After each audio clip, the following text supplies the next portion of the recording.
सतगुरुदेव बंदी छोड़। हर एक व्यक्ति चाहता है कि उसे स्वर्ग मिले या फिर उसे मुक्ति मिले। कम से कम मनुष्य योनि में तो उसका जन्म दोबारा हो ही जाए, ताकि जो कमी इस जन्म में रह गई वो अगले जन्म में पूरी करके मुक्ति को प्राप्त करे। लेकिन यह इतना सरल नहीं होता। इसके लिए बड़ी ही कठिन साधना करनी पड़ती है, क्योंकि ये जो मन है, ये मन सही राह पर चलने नहीं देता। क्योंकि इस मन ने तो बड़े बड़ों को भुला दिया। कबीर साहब कहते हैं, कह लो कहो युगन की बाता, भूले ब्रह्म न चीन्हे बाटा। हरिहर ब्रह्मा के मन भाई, बिबी अक्षर ले युक्ति बनाई। कि तुम्हें कितने युगों की बात मैं बताऊं। लोग युगों युगों से अपने स्वरूप को भूल गए, उस प्रभु को भूल गए। भूले ब्रह्म न चीने बाटा, उस ब्रह्म को भूल चुके हैं, उस प्रभु अपने परमात्मा को भूल चुके हैं। कोई उसे नहीं जानता और ना ही उस तक जाने का किसी को रास्ता पता है। हरिहर ब्रह्मा के मन भाई, बिबी अक्षर ले युक्ति बनाई। कि ब्रह्मा विष्णु महेश इनके मन में, किसमें? मन में। इनके मन में जो है ये बात आई कि कैसे उस प्रभु को पाया जाए, तो इन्होंने अलग अलग अक्षर से उपाय इन्होंने बनाना शुरू किया, मंत्र बनाने शुरू किए। लेकिन ये मंत्र कौन बना रहा है? मन। सब कुछ ये मन ही कर रहा है। बिबी अक्षर का कीन बंधाना, अनहद शब्द ज्योति परमाना। और इन्होंने क्या कहा कि जो अनहद शब्द है वही ज्योति जो है वही प्रमाण है, वही वो परमात्मा है जो ज्योत अंदर में दिखाई देती है। इन्होंने ये चीज बताई। तो क्या कहा इन्होंने कि भाई जो मंत्र है उस मंत्र का जाप करो, और मंत्र जाप करने से जो अंदर में अनहद शब्द सुनाई देगा, जो ज्योत दिखाई देगी, वही उस प्रभु का प्रमाण है। अक्षर पढ़ गुण राह चलाई, सनक सनंदन के मन भाई। तो इन्होंने ये अक्षर की राह चलाई अब पढ़ने गुनने की। तो जब ये अक्षर की राह चलाई, अक्षर आया तो ज्ञान आया। इसमें लिखित रूप में, पहले अनुभव का ज्ञान था, अब वो ज्ञान लिखित रूप में आया। ये सब मन का ही खेल है। मन ने नाम बनाए, मन ने सारे मंत्र बनाए, और मन ने ही ये सारे वेद पुराण बनाए।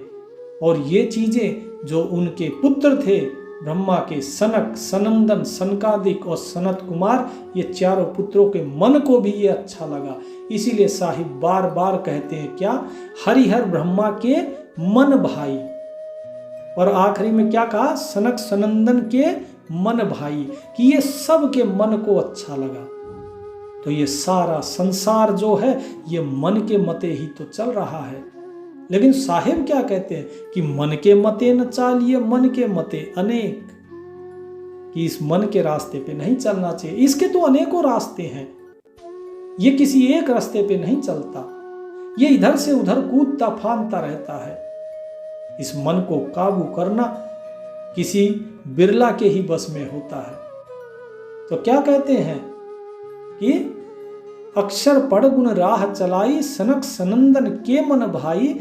वेद कितेब कीन विस्तारा, फैल गैल मन अगम अपारा। किसका? कौन फैल गैल? मन अगम अपारा। कि ये जो मन है, इस मन ने अनेकों अनेक रास्ते, अगम अपार, पता नहीं कितने कितने बड़े बड़े रास्ते इसने खोज लिए हैं। और ये मन भरमा रहा है जीवों को। ये स्वयं उनमें विचरण करता है, उन रास्तों में। इसी ने वेद बनाए, इसी ने पुराण बनाए, इसी ने कुरान बनाया। सब चीजों का विस्तार ये मन के कारण ही है।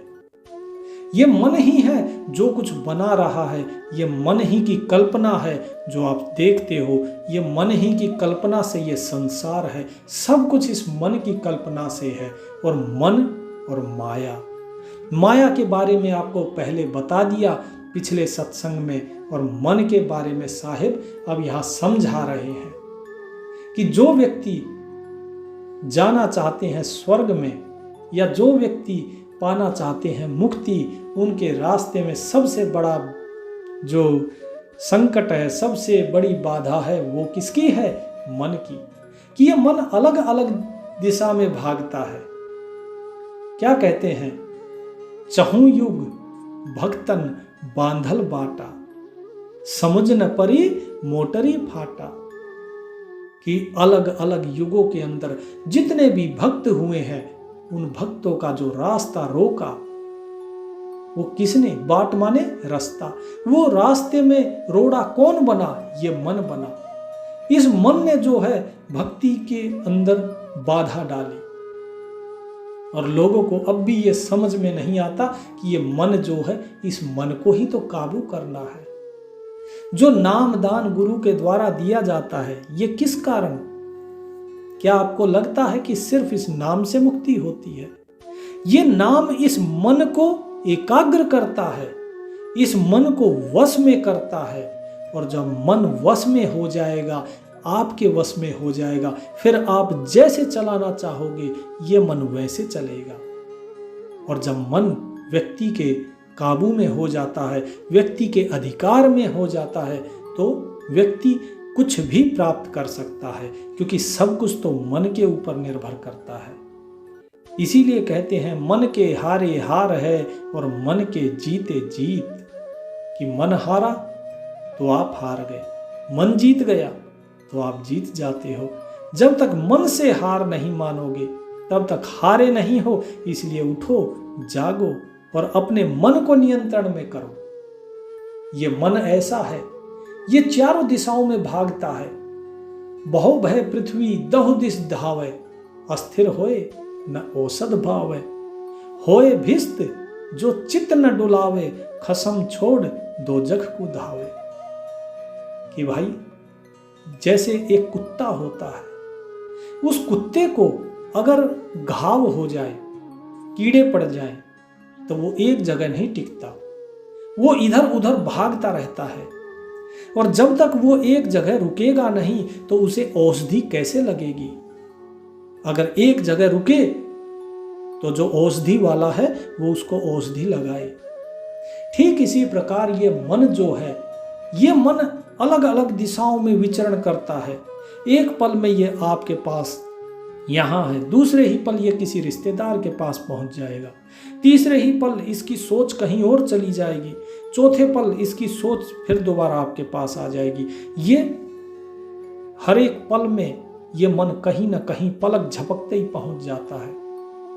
ये एक जगह नहीं रहता। इसकी चंचलता यही व्यक्ति को कष्ट देती है।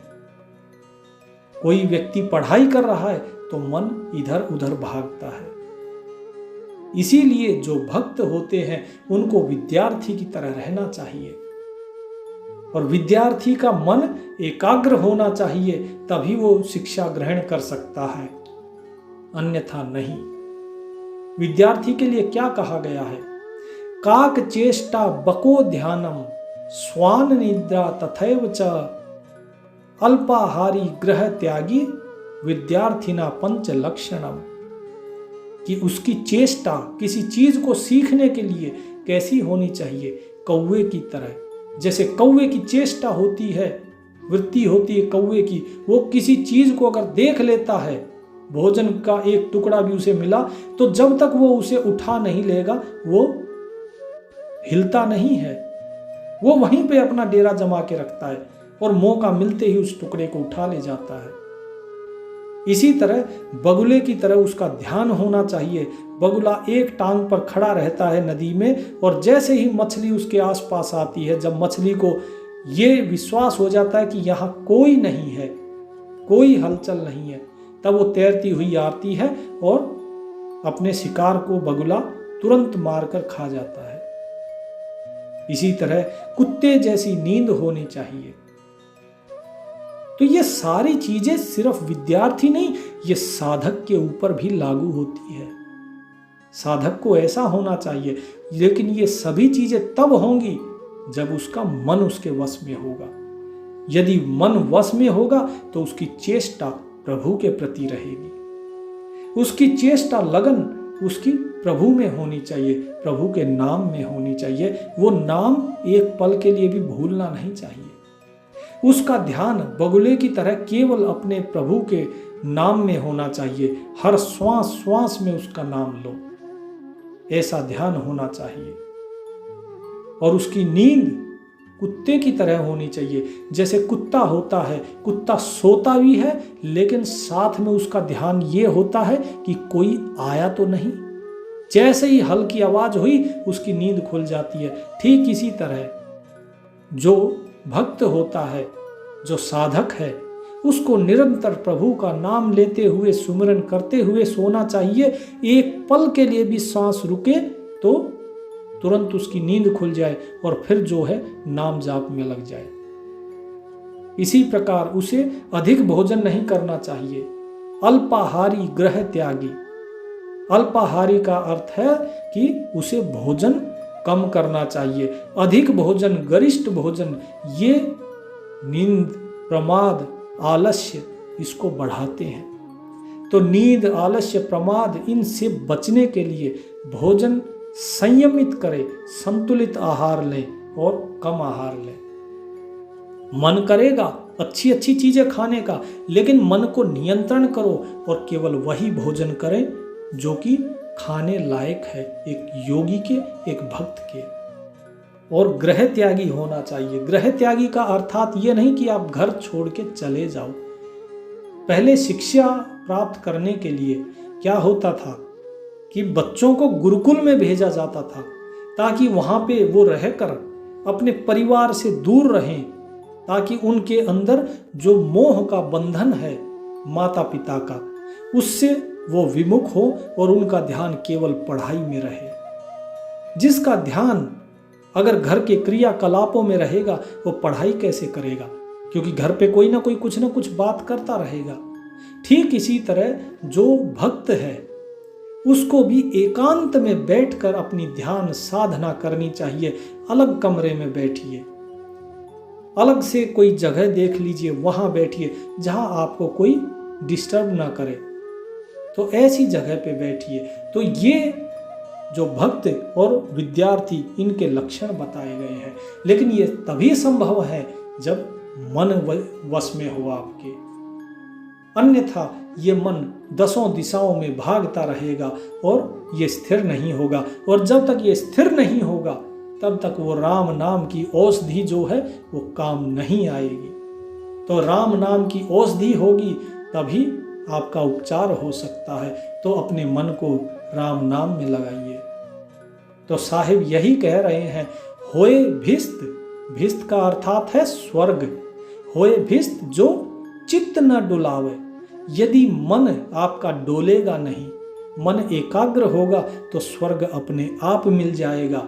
लेकिन खसम छाड़ दोजख को धावे। लेकिन ये मन जो है, खसम कौन? खसम होता है स्वामी, अर्थात वो प्रभु। ये मन उस स्वामी को छोड़ के, उस प्रभु को छोड़ के, दोजख का मतलब नरक, ये नरक की तरफ दौड़ता है। ये मन जो है ये इधर उधर दौड़ता है। और जो अपने प्रभु से हट गया तो उसे स्वर्ग कैसे मिलेगा, उसे मुक्ति कैसे मिलेगी? तो वो इस संसार रूपी नरक में ही फंसा रह जाता है। लेकिन जिसका मन एकाग्र हो गया उसे स्वर्ग मिलता है। कौन सा? मुक्ति रूपी स्वर्ग। तो ये साहिब यहाँ समझाते हैं, पूर्व दिशा हंस गति होई, है समीप संद बूझ है कोई, भक्तो भक्तन कीन सिंगारा, बूढ़ गए सब ही मझधारा। कि पूर्व दिशा हंस गति होई। पूर्व दिशा का अर्थात है पूर्व शुभ मानी जाती है, अर्थात जो प्रभु के रास्ते पे जो चलता है उसकी गति कौन सी होती है? हंस की, जो अंदर से भी निर्मल और बाहर से भी निर्मल। लेकिन उसके लिए आपको कोई इधर उधर भागने की जरूरत नहीं है। वो प्रभु जो है वो आपके साथ, आपके समीप ही है, आपके अंदर ही है। इसीलिए अपने मन में विराजमान उस परमात्मा के साथ संधि कीजिए जो आपके समीप है। कहीं दूर नहीं भागना, भक्ति करनी है उसी की कीजिए, क्योंकि जिसने भक्ति नहीं की उसका क्या बताया साहिब ने, भक्तो भक्ति न कीन सिंगारा, बूढ़ गए सब ही मझधारा। कि जिन्होंने भक्तों ने भक्ति नहीं करी, भक्ति रूपी सिंगार नहीं किया, वो सभी इस संसार सागर में डूब जाते हैं, यहीं फंसे रह जाते हैं। तो श्रृंगार किसका बताया? श्रृंगार बाह्य वस्तुओं का नहीं, इस शरीर का नहीं, भक्ति से श्रृंगार करना है अपना। अर्थात इस मन को जो है भक्ति में लगाइए, इस मन का श्रृंगार भक्ति से कीजिए, तो ही पार उतरेंगे, तो ही स्वर्ग रूपी उस मुक्ति को प्राप्त करेंगे, अन्यथा सभी इस संसार सागर में डूब जाएंगे। तो इससे बचने का उपाय है राम नाम। इसीलिए साहिब ने जो बताया है राम नाम की महिमा, बस उसी में लगे रहिए और प्रभु का ध्यान कीजिए। बिन गुरु ज्ञाने धुंध भी, खसम कहाँ मिल जात, युग युग कहे वैया कहे, काहू न मानी बात। तो साहिब कहते हैं कि भाई बिना गुरु के ऐसा ज्ञान नहीं मिलता है, और बिना गुरु की कृपा के वो खसम अर्थात वो स्वामी, वो मालिक, वो कैसे मिलेगा। तो इसीलिए गुरु की कृपा से वो मिलेगा। गुरु सेवा में रहिए और युगों युगों से कहवैया अर्थात मैंने जो कहा है, जो वाणी कही है, मैं युगों युगों से ये वाणी कहता आ रहा हूँ, लेकिन कोई बात मानता नहीं है। लेकिन जिसने मानी वो पार हो गए, और जो नहीं मानी वो यहीं पर फंसे रह गए। तो इसलिए साहिब की बात मानिए और गुरु सेवा में रहिए और प्रभु का नाम जपते रहिए। सतगुरुदेव बंदी छोड़ सत साहिब।